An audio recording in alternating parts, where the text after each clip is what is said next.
भारतीय सेना की 9 पैरा एसएफ के ऑपरेटर्स को कश्मीर की वादियों में गोस्ट कहा जाता है। सिर्फ इसलिए नहीं कि वे छुपने में माहिर हैं, बल्कि इसलिए क्योंकि एक बार जब वे मिशन पर निकलते हैं तो उनके अंदर का आम इंसान मर चुका होता है। पीछे छूट जाता है वो इंसान जो दर्द महसूस करता था, जो ठंड से कांपता था और जिसे मौत से डर लगता था। स्पेशल फोर्सेस की ट्रेनिंग के पहले 36 घंटे में ही यह तय हो जाता है कि एक सैनिक अपना शरीर टूटने पर हार मान लेगा या अपने डर को हमेशा के लिए खत्म कर देगा। आज हम सिर्फ मिलिट्री की बात नहीं कर रहे हैं, हम बात कर रहे हैं आपकी उस दिमाग की जो सुबह उठने के नाम से कांप जाता है, जो छोटी सी टेंशन में बिखर जाता है और जो सस्ते मजे के कोहरे में अपनी पूरी जवानी बर्बाद कर रहा है। एक इंटरव्यू में मेजर विवेक जैकब एक दिलचस्प किस्सा सुनाते हैं। वे अपनी टीम के साथ कश्मीर के एक ऊंचे पहाड़ पर थे। यह पहाड़ इंडियन आर्मी बेस से बहुत दूर था। यहां तक छिपकर पहुंचने में 2-3 रातों का ट्रैक लगता था। इतनी ऊंचाई और दूरी की वजह से यहां आतंकवादी बड़ी संख्या में छिपकर बॉर्डर पार करते थे। नीचे गली के कवर में आतंकवादी चादर बिछाकर सेब खा रहे थे। उन्हें पूरा यकीन था कि इतनी दूर कोई भारतीय फौजी नहीं आ सकता। तभी एक आतंकवादी कहता है, सावधान रहना, ये 9 पैरा वाले भूत हैं, ये कहीं से भी निकल सकते हैं। मेजर जैकब और उनकी टीम ऊपर बैठे ये सब सुन रहे थे। ज्यादातर लोग सोचते हैं कि सम्मान तालियों से मिलता है, लेकिन रॉबर्ट ग्रीन अपनी किताब मास्टरी में लिखते हैं कि असली सम्मान वो नहीं जो आपके दोस्त आपको देते हैं। असली सम्मान वो है जो आपका जानलेवा दुश्मन आपको देने पर मजबूर हो जाए।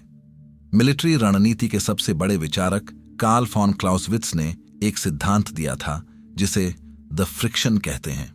फ्रिक्शन वो अनदेखी ताकत है जो एक आसान प्लान को हकीकत में नामुमकिन बना देती है। खराब मौसम, थकान, डर और अचानक होने वाले हमले, ये सब फ्रिक्शन है। आम इंसान फ्रिक्शन आते ही टूट जाता है, लेकिन एक गोस्ट ऑपरेटर इस फ्रिक्शन को अपना हथियार बना लेता है। जब आप अपने काम में इतनी भयानक मास्टरी हासिल कर लेते हैं तो दुश्मन को अपने जिंदा रहने के प्लान में आपकी मौजूदगी को शामिल करना पड़ता है। आप दुनिया से सपोर्ट मांगते हैं, लेकिन दुनिया सपोर्ट सिर्फ उसे देती है जिसे नजरअंदाज करना नामुमकिन हो। मेजर विवेक जैकब को एक शाम उनके सीनियर ऑफिसर ने बुलाया और कहा, कल सुबह तक एक सांप पकड़ कर लाओ। जनवरी का महीना था। पहाड़ों की जमा देने वाली ठंड में सांप हाइबरनेट करते हैं, यानी वे गहरे बिलों में सो रहे होते हैं। कोई आम इंसान होता तो क्या करता? वो कारण बताता। वो कहता कि ये काम लॉजिकल नहीं है। मेजर जैकब के पास टास्क पूरा करने के लिए सिर्फ 8 घंटे थे। शुरुआत में उनका दिमाग भी शिकायत करने लगा कि अजब मुसीबत है, सांप कहां से लाऊंगा। लेकिन यहीं पर एक आम दिमाग और पैरा एसएफ के दिमाग में फर्क आता है। मेजर जैकब ने शिकायत बंद और एक्शन ओरिएंटेड कोपिंग मोड में आ गए। उन्होंने सोचा, जू में सांप मिलेगा? नहीं मिला। सपेरे के पास? नहीं मिला। फिर याद आया कि लैब में सैंपल्स के लिए सांप रखे जाते हैं। लैब इंचार्ज ने मना किया, लेकिन जैसे ही इंचार्ज की नजर हटी, उन्होंने चुपके से वहां रखा सांप उठाया, उसे अपने बैग में डाला और सीधे अपने बेस कैंप वापस लौट आए। सुबह जब सूरज की पहली किरण पड़ी तो मेजर जैकब पूरी शान से छाती चौड़ी करके अपने कमांडर के सामने खड़े थे, हाथ में जिंदा सांप लिए हुए। कमांडर ने सांप को देखा, मेजर जैकब की आंखों में देखा और बिना एक शब्द कहे मुस्कुरा दिए। कमांडर को सांप नहीं चाहिए था। कमांडर देखना चाहते थे कि जब बहाने के सारे रास्ते बंद हो जाते हैं तो यह अफसर रास्ता ढूंढता है या घुटने टेकता है। मेजर सुरेंद्र पुनिया कहते हैं, दर्द, ठंड, थकान और शिकायत, यह उतनी ही महसूस होती है जितनी आप इसे महसूस करना चाहते हैं। जब आप कड़ाके की ठंड में खड़े होकर कहते हैं, बहुत ठंड है, मैं काम नहीं कर सकता, तो आपका दिमाग उस ठंड के एहसास को 10 गुना बढ़ा देता है। लेकिन जब आप अपने दिमाग से कहते हैं, ठीक है, ठंड है, वातावरण यही रहने वाला है, अब इस स्थिति में मैं पहला छोटा सा कदम क्या उठा सकता हूं, वहां से चमत्कार शुरू होता है। न्यूरोसाइंस का एक बहुत कड़वा सच है, आपका दिमाग एक ही समय में शिकायत और समाधान दोनों को प्रोसेस नहीं कर सकता। जब आप शिकायत करते हैं तो दिमाग का एमिग्डला एक्टिव होता है जो आपको खतरे का एहसास कराता है। लेकिन जैसे ही आप खुद से पूछते हैं, ठीक है, अब मेरी अगली चाल क्या होगी, तो खून का बहाव आपके प्रीफ्रंटल कॉर्टेक्स में चला जाता है। यही सॉल्यूशन मोड है। जब आप इस मोड में आते हैं तो आप बहाने बनाना बंद कर देते हैं। समस्याएं आपकी जिंदगी में इसलिए जिंदा नहीं हैं क्योंकि वे बहुत बड़ी हैं। वे इसलिए जिंदा हैं क्योंकि आप उन पर एक्शन लेने के बजाय उनके बारे में बात करके अपने ईगो को संतुष्ट कर रहे हैं। पैरा एसएफ की ट्रेनिंग के सबसे पहले दिन प्रोबेशनर्स को बर्फ जैसे ठंडे पानी में डुबोया जाता है। क्या इंस्ट्रक्टर्स ये देखना चाहते हैं कि उनका शरीर कितना मजबूत है? बिल्कुल नहीं। अमांडा रिप्ली अपनी किताब द अनथिंकेबल में लिखती हैं कि जब अचानक कोई बड़ी मुसीबत आती है तो 70% लोग फ्रीज हो जाते हैं। उनका दिमाग काम करना बंद कर देता है। ठंडे पानी का वो टैंक कोई फिजिकल टेस्ट नहीं है, वो एक कंट्रोल डिजास्टर है। जैसे ही बर्फीला पानी शरीर से टकराता है, शरीर में एक हिंसक पैनिक पैदा होता है। नसें सिकुड़ जाती हैं, सांस उखड़ने लगती है। इंस्ट्रक्टर्स यह नहीं देख रहे कि कौन ठंड सह सकता है, वे यह देख रहे हैं कि जब शरीर चीख चीख कर कह रहा हो कि मैं मरने वाला हूं, तब किसके अंदर की आवाज शांत रहती है। ट्रेनिंग का पहला मकसद लड़कों को अलग करना नहीं है। इसका मकसद उस इंसान को खोजना है जो अपनी आंतरिक बातचीत को तब भी कंट्रोल कर सके जब बाहरी दुनिया पूरी तरह आउट ऑफ कंट्रोल हो। अगर सैनिक के मन में रत्ती भर भी शक है कि वो ये दर्द क्यों सह रहा है, तो वो पहले 36 घंटों में ही हथियार डाल देगा। दर्द, ठंड और थकान सिर्फ एक डेटा है, ये कोई कमांड नहीं है कि आपको रुकना ही पड़ेगा। जरा सोचिए, एक अंधेरा कमरा जहां आतंकवादी और बंधक दोनों मौजूद हैं। एक पैरा एसएफ ऑपरेटर जब उस कमरे का दरवाजा तोड़कर अंदर घुसता है तो उसके पास फैसला लेने के लिए सिर्फ 2.5 सेकंड होते हैं। 2.5 सेकंड में पहचानना है कि किसके हाथ में बंदूक है और कौन मासूम है। इस पल में दिल की धड़कन 180 बीट्स प्रति मिनट तक पहुंच जाती है, लेकिन उसका दिमाग एक शांत झील की तरह होता है। इस अल्टीमेट अवेयरनेस में भूतकाल का कोई पछतावा नहीं होता और भविष्य का कोई डर नहीं होता। ऑपरेटर सिर्फ वर्तमान में जिंदा रहता है, और यही वो अजेय फोकस है जो डोपामिन के कोहरे में खोए हुए एक आम इंसान के पास कभी नहीं होता। मेजर सुरेंद्रा पूनिया कहते हैं कि एक बार हमने कोई मिशन अपना लिया तो चाहे भगवान भी आकर कहें कि मैं नहीं होने दूंगा, तो हम कहेंगे, महाराज थोड़ी देर साइड हो जाइए। ये कोई अंधा मोटिवेशन नहीं है, ये साइकोलॉजी की वो स्थिति है जिसे द डाउटलेस स्टेट कहते हैं। रोमन इतिहास में एक नदी थी, रूबिकॉन। जूलियस सीजर ने जब अपनी सेना के साथ रूबिकॉन पार की तो पीछे हटने का मतलब था मौत। इसी से मुहावरा बना क्रॉसिंग द रूबिकॉन, यानी वापसी का कोई रास्ता नहीं। एक पैरा एसएफ ऑपरेटर हर मिशन पर अपना रूबिकॉन पार करता है।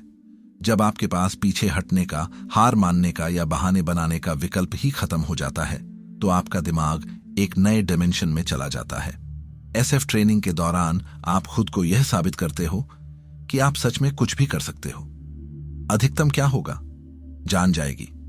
और जब एक इंसान अपनी जान का डर ही खत्म कर दे, तो दुनिया की कौन सी ताकत उसे डरा सकती है? एक आम इंसान दर्द को सिर्फ सहता है, टॉलरेट करता है, लेकिन एक पैरा एसएफ ऑपरेटर दर्द को खाता है। मिलिट्री की भाषा में इसे ग्लास ईटर माइंडसेट कहते हैं। जब परिस्थितियां इतनी खराब हो जाएं कि वो कांच चबाने जितनी दर्दनाक लगे, तब भी वे मुस्कुराते हैं।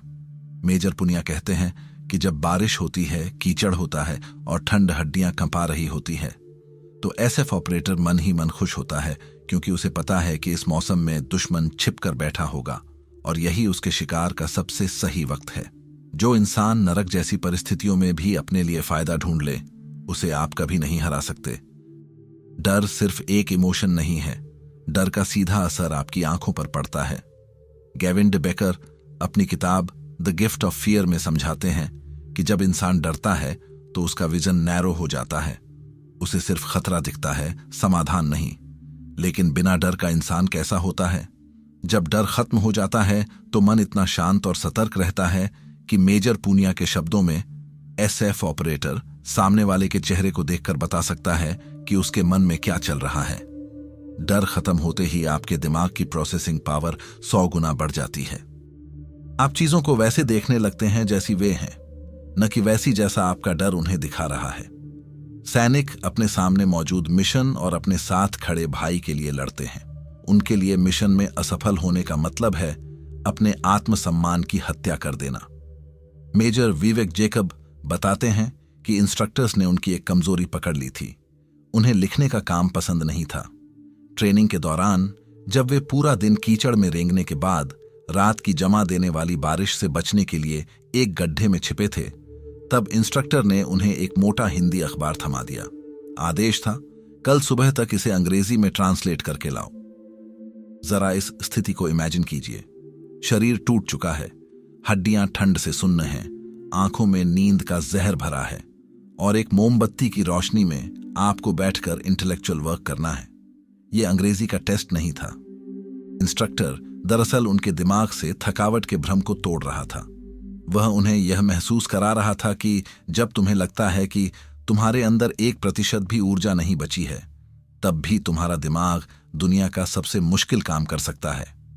बस तुम्हारे अंदर वो पागलपन होना चाहिए। एक ऑपरेटर की जिंदगी में एक दिन ऐसा आता है जब वो आम की रेहड़ी पर बैठकर जासूसी कर रहा होता है और अगले ही दिन फुल यूनिफॉर्म में जनरल को ऑपरेशन की ब्रीफिंग दे रहा होता है। ये माइंडसेट है। ये इस बात का घमंड है कि परिस्थितियां कितनी भी खराब हों, मैं रास्ता निकाल ही लूंगा। कई बार प्रोबेशनर्स को एक टास्क दिया जाता है, 20 किलो रेत से भरा एक बोरा उठाओ, उसे 5 किलोमीटर दूर एक पहाड़ी की चोटी पर ले जाओ, वहां से उस रेत को वापस नीचे लाओ और जहां से उठाया था वहीं रख दो। इसका कोई लॉजिक नहीं है। कोई दुश्मन नहीं मर रहा, कोई देश नहीं बच रहा, बस बिना वजह का शारीरिक और मानसिक टॉर्चर है। आम इंसान पूछेगा, मैं ये क्यों करूं, इसका क्या फायदा? और यही वो सवाल है जो उसे बाहर कर देगा। पैरा एसएफ के इंस्ट्रक्टर्स आपको जीवन का सबसे कड़वा सच सिखा रहे होते हैं। जिंदगी में कई बार आपको ऐसा दर्द और संघर्ष मिलेगा जिसका कोई मतलब नहीं होगा, जिसकी कोई वजह नहीं होगी। लेकिन क्या आप उस बेमतलब के संघर्ष में भी अपना 100% डिसिप्लिन दिखा सकते हैं? जो इंसान बिना किसी इनाम या लॉजिक के भी अपना काम परफेक्शन से कर सकता है, उसे कोई डिस्ट्रैक्शन नहीं रोक सकता। अगर आप वीडियो में यहां तक टिके हुए हैं तो एक बात तो तय है, आपके अंदर वो पागलपन जिंदा है। लेकिन बिना दिशा के ये पागलपन सिर्फ एक फ्रस्ट्रेशन बन जाएगा। अगर आप सच में सॉल्यूशन मोड में आना चाहते हैं तो आपको अपनी वो पुरानी कमजोर आइडेंटिटी मारनी ही होगी। मैं आपको इस जंग में खाली हाथ नहीं जाने दूंगा। मैंने आपके लिए 50 स्टेप डिसिप्लिन प्लेबुक बनाई है, वो भी बिल्कुल आसान हिंदी में। यह आपके दिमाग को इतना बेरहम बना देगी कि आलस और बहाने आपके सामने घुटने टेक देंगे। अगर तुम सच में मेंटली अनब्रेकेबल बनना चाहते हो तो पहला लिंक डिस्क्रिप्शन में है। अपना हथियार उठाओ और आज से अपनी एक नई आइडेंटिटी बनाओ। महान फिलोसोफर एलेक्सिस कैरल ने कहा था, इंसान बिना दर्द सहे खुद को दोबारा नहीं गढ़ सकता, क्योंकि वो खुद ही पत्थर है और खुद ही मूर्तिकार। आपकी थकावट एक झूठ है जो आपका दिमाग आपके शरीर को बोल रहा है ताकि आप आराम कर सकें। आपकी शिकायतें सिर्फ एक तरीका है अपनी नाकामी को जस्टिफाई करने का। पैरा एसएफ कोई बैज नहीं है जो वर्दी पर लगाया जाता है। यह एक फैसला है। यह हर दिन हर पल खुद को यह याद दिलाना है कि मेरे सोचने के बाहर मेरी कोई कमजोरी नहीं है। जब प्लान टूट जाए, जब सब कुछ खिलाफ हो, तब भी एक गहरा सांस लेना और खुद से पूछना, मेरी अगली चाल क्या है? जब आप इस डाउटलेस स्टेट में जीना शुरू करते हैं तो आपकी हकीकत मुड़ने लगती है और फिर एक दिन वो दुनिया जो कल तक आपको इग्नोर कर रही थी वो भी आपको देखकर कहेगी, सावधान रहना, ये भूत है, ये कहीं से भी निकल सकता है। दोस्तों, अगर ये एपिसोड पसंद आया तो अगला वीडियो देखिए इतिहास के सबसे महान सर्वाइवर अर्नेस्ट शैकल्टन के ऊपर। जानिए कैसे भूखमरी और बर्फीले तूफानों के बीच जब विज्ञान और लॉजिक ने भी जवाब दे दिया था, तब इस इंसान की जिद ने मौत को भी घुटने टेकने पर मजबूर कर दिया। अभी स्क्रीन पर आ रहे थंबनेल पर क्लिक करें और इस रोंगटे खड़े कर देने वाली मास्टर क्लास का हिस्सा बने। बहुत बहुत धन्यवाद।